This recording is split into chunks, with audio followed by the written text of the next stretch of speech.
todos os dias da tua vida. Como fui com Moisés, assim serei contigo, não te deixarei, nem te desampararei. Esforça-te e tem bom ânimo, porque tu farás a este povo herdar a terra que jurei a seus pais lhes daria. Então somente esforça-te e tem muito bom ânimo, para teres o cuidado de fazer conforme a toda a lei que meu servo Moisés te ordenou. Aí vem a questão, irmãos, aí vem a questão que envolve nós da cabeça aos pés. Dela, da lei do Senhor, dos ensinos do Senhor para as nossas vidas. Não te desvies, nem para a direita, nem para a esquerda, para que prudentemente te conduzas, por onde quer que andares. Então Deus está dizendo, olha, você quer ser abençoado? Não saia da minha frente. Não saia do lugar que eu quero você. E nós muitas vezes temos saído, temos deixado o lugar que Deus quer que nós estejamos. E temos fugido da presença de Deus. Temos fugido das promessas de Deus. Aí ele continua dizendo para Josué, não se aparte da tua boca o livro desta lei, antes medita nele dia e noite, para que tenhas cuidado de fazer conforme tudo quanto nele está escrito, porque então farás prosperar o teu caminho, e então prudentemente te conduzirás. E aí ele conclui esse ponto, essa conversa, diálogo com Josué, e diz, não te mandei eu? Esforça-te e tem bom ânimo, não pasme, nem te espantes, porque o Senhor teu Deus é contigo por onde quer que andares. E nós, irmãos, muitas vezes nos esquecemos dessas promessas de Deus em nossas vidas. E problemas que muitas vezes nós nos deparamos, nós esfriamos diante de Deus. Nós esfriamos diante de Deus, como que essa fosse a solução. Esse é o pior caminho que nós tomamos. Aí nós devemos nos achegar mais ainda ao Senhor e dizer, Senhor, tem misericórdia, me ajuda, me socorre, me sustenta, ainda que eu não consiga entender a tua vontade, mas me sustenta nas tuas mãos.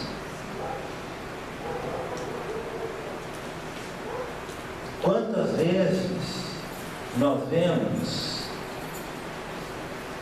irmãos que às vezes se zangam com um outro irmão, com uma pessoa, com outra, e aí não vou mais na igreja, não vou mais servir a Deus, porque chegar lá e encontrar aquele fulano, aquela fulana. Eu tenho um irmão de sangue meu que disse isso. Não vou mais na igreja, porque se for mim na igreja para encontrar fulano, ciclano, meu plano, não vou mais. E não foi mais. Não foi mais até hoje. Irmãos, é triste até para mim pensar, e muito mais triste ainda para falar nisso.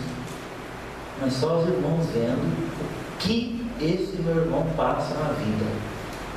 Margarete sabe o que eu estou falando. A Lívia também sabe. Porque abandonou Deus.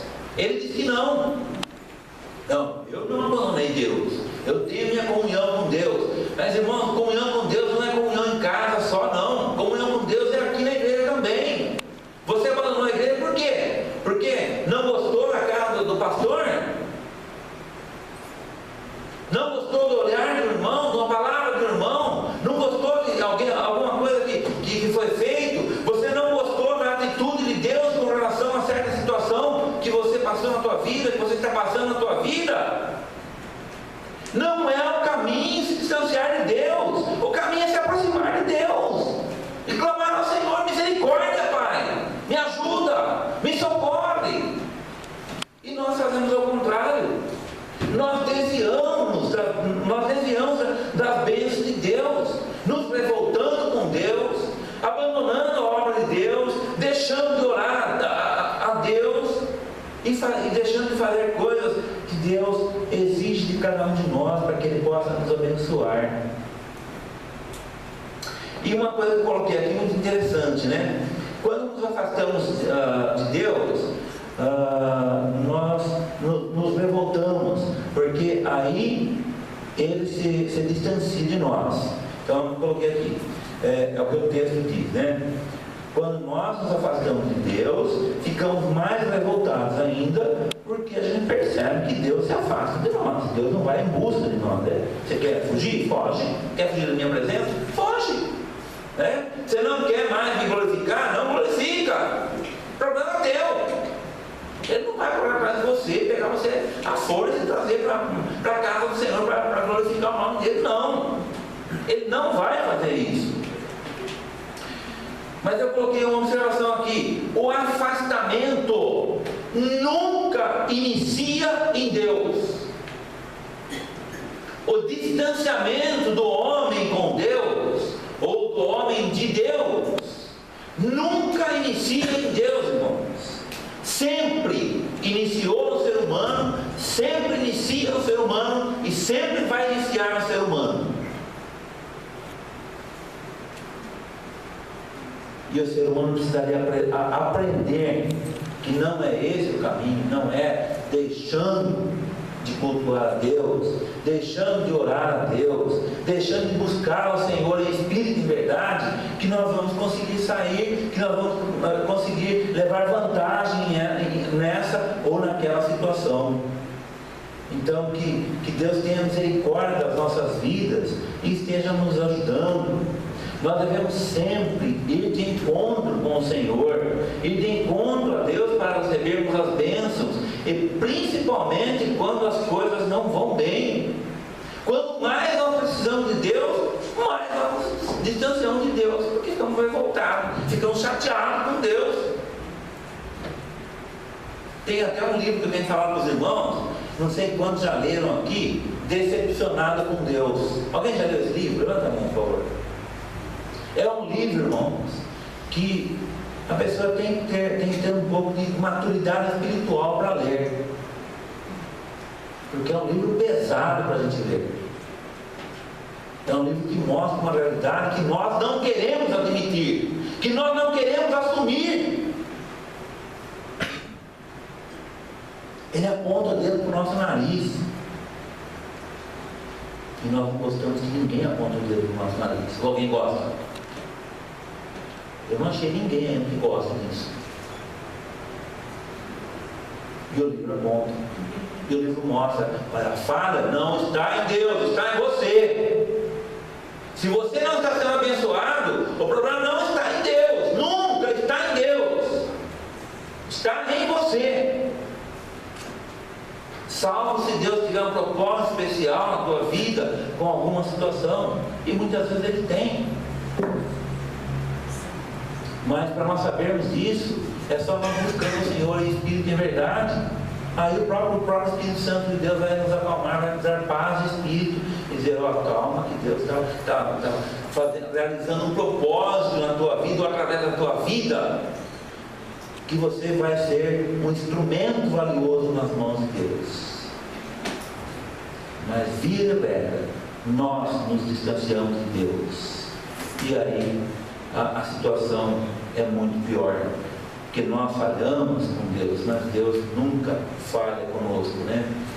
E eu quero encerrar, irmãos, essa pequena meditação lembrando de alguns textos da palavra de Deus, como a primeira carta do apóstolo Paulo aos Tessalonicenses.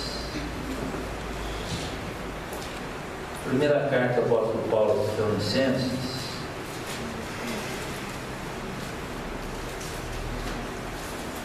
no capítulo 5,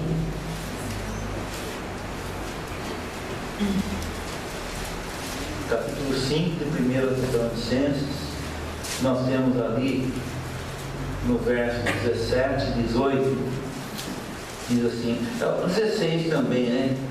Diz: regozijai-vos sempre, orai sem cessar. E nós, quando nos revoltamos com Deus, a primeira coisa é parar de orar. Primeira coisa. Ou então orar com com displicência, orar de qualquer jeito. Orai sem cessar. Verso 18: em tudo dai graças, porque esta é a vontade de Deus em Cristo Jesus para convosco. Em tudo dai graças? Como em tudo dai graças? Perdi um ente querido, vou dar graças a Deus? Como?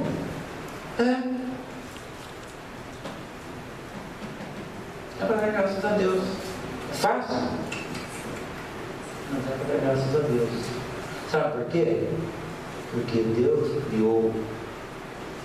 Deus é quem trouxe ao mundo. Deus leva quando Ele achar conveniente, não quando eu e você achamos conveniente.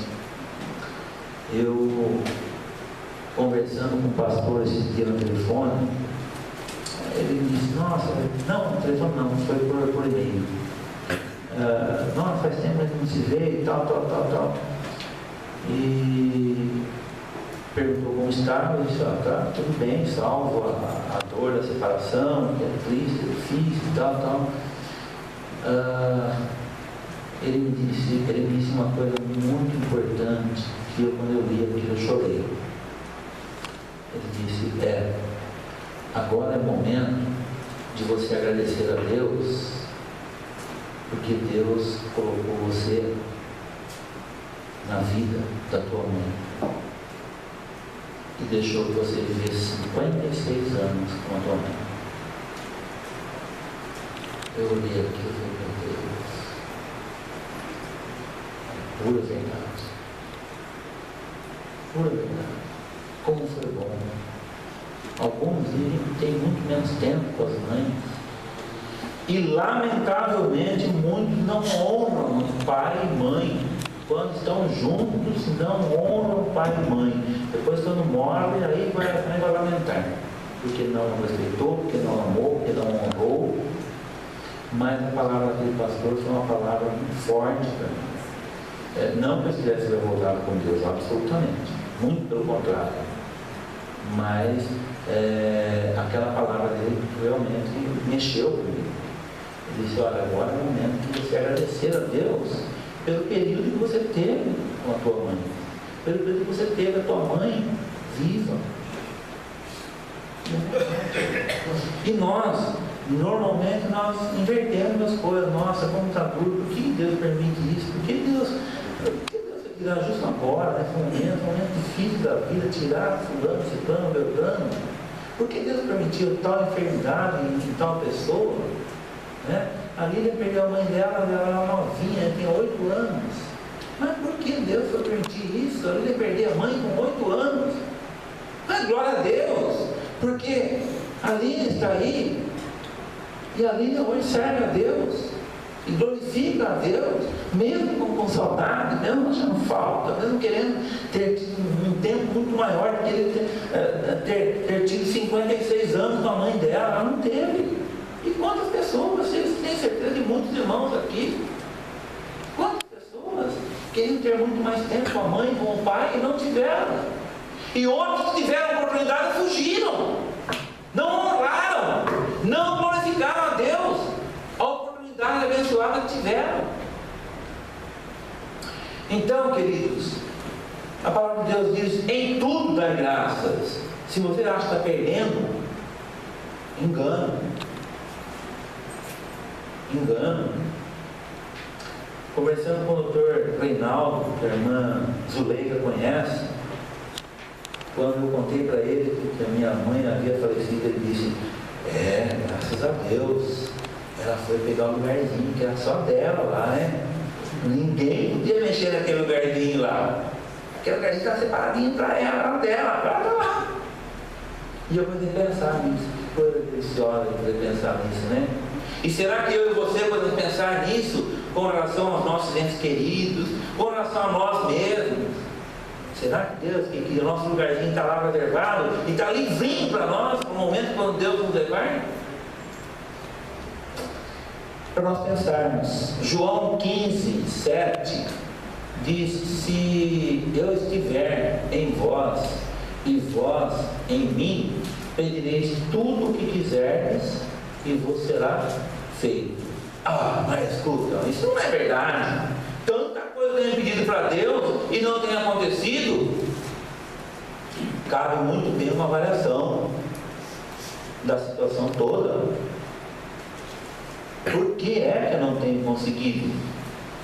Eu tenho conseguido um monte de coisa por causa dos meus pecados, que eu luto para pecar o mínimo possível, mas a própria apóstolo Paulo disse: miserável homem que sou, não quero pecar, luto para não pecar.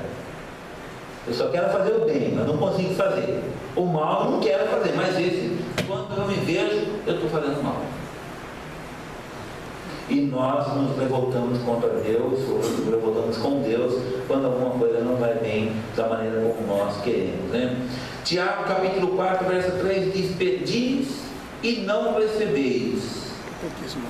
Pedis e não recebeis. Lá em cima Jesus falou: se eu estiver em mim, em vós, e vós em mim, pedireis tudo e vos será dado.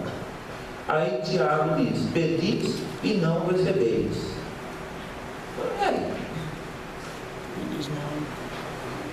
Ele continua: muitas vezes pedem para o seu próprio gozo, não pedem para glorificar a Deus, por isso não recebem.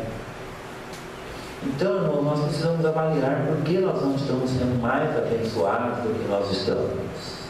Cabe uma avaliação introspectiva, né?